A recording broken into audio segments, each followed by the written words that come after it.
কি গত কয়েকদিন আমি কোনো রকম ভিডিও ছাড়তে পারিনি বলে আমাকে কি আমার বন্ধুরা সবাই ভুলে গিয়েছো? আমি জানি সেটা একদমই সম্ভব নয়। আসলে এই 3-4 দিন না ভীষণভাবে ব্যস্ত ছিলাম অফিসের কাজে প্লাস পার্সোনাল কিছু কাজেও, তাই ভিডিও শ্যুট করার একদমই সময় হচ্ছিল না। তবে জানো তো, আমি খুব ভালো লেগেছে যখন আমারই কিছু চেনা পরিচিত মানুষ আমাকে মেসেঞ্জারে টেক্সট করেছেন যে দিদি তুমি ভিডিও ছাড়ছো না, কি হয়েছে, সব ঠিক আছে? আর একটা খুব বড় একজন দিদি ভাই সেও আমাকে কমেন্ট করেছে যে বোন তুমি যে অনেক দিন হয়ে গেল কোনো ভিডিও ছাড়ছো না, তোমার ভিডিও দেখতে কিন্তু আমার বেশ ভালো লাগে, তুমি ঠিক আছো তো? তখন আমার এত ভালো লেগেছে, মনে হলো না আমার এই যে কষ্ট করে ভিডিও করা সেটার কিছুমাত্র অন্তত ভালোবাসাটা আমি হয়তো পেলাম।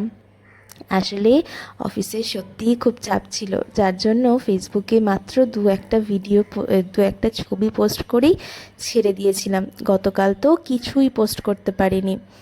যাই হোক, কি আর বলবো, অফিস থেকে ফেরার সময় এই পরিমাণ ঘাম হয়ে ফিরলো কারণ এতটা রাস্তা আমি হেঁটে হেঁটেই আসলাম।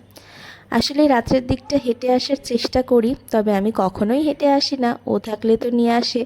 ও আজকে গেছে একটু কাজের জন্য বাইরে, 2-3 দিন পর ফিরবে, তো সেটার জন্যই আমাকে আজকে অগত্যা হেঁটে আসতে হলো। তবে জানো তো, হেঁটে আসার সময় এখন রাস্তাঘাটগুলো এত ফাঁকা হয়ে গিয়েছে, মানে আগে যেমন 11টা 12টা অবধি রাস্তায় বোঝা যেত না লোকজন ভিড় ভাট্টা, তবে আজকে দেখলাম ওই 10টার সময় মোটামুটি সব দোকান বন্ধ হয়ে গিয়েছে।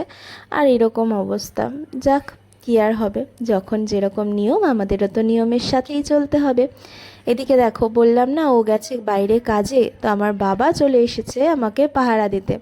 আসলে একা একা ঘুমানোর অভ্যেস আমার একদমই নেই, রাত্রেবেলা ওই 11টা 12টা অবধি তো একা একা থাকতে পারি, সমস্যা শুরু হয় তারপর থেকেই। তো বাবাকে বললাম, বাবা চলে এসেছিল, সাথে করে নিয়ে এসেছিল মায়ের হাতের বানানো প্রথম রসগোল্লা, মিনি রসগোল্লা। আর খেতে না এটা যা দুর্দান্ত হয়েছিল, তোমাদের অবশ্যই পরে আমি ভিডিও শেয়ার করব।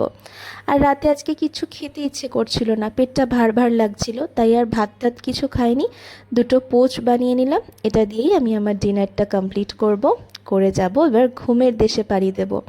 আজ অনেক বেশি ক্লান্ত হয়ে গিয়েছি। দেখো, এখানে এটা বানাবো, নিয়ে খেয়ে নেব। আজকের জন্য ভিডিওটা এখানেই শেষ করব। যারা আমার শুভাকাঙ্ক্ষী আছো, বন্ধু বান্ধব আছো, তাদের ভিডিওটি কেমন লাগলো আমাকে অবশ্যই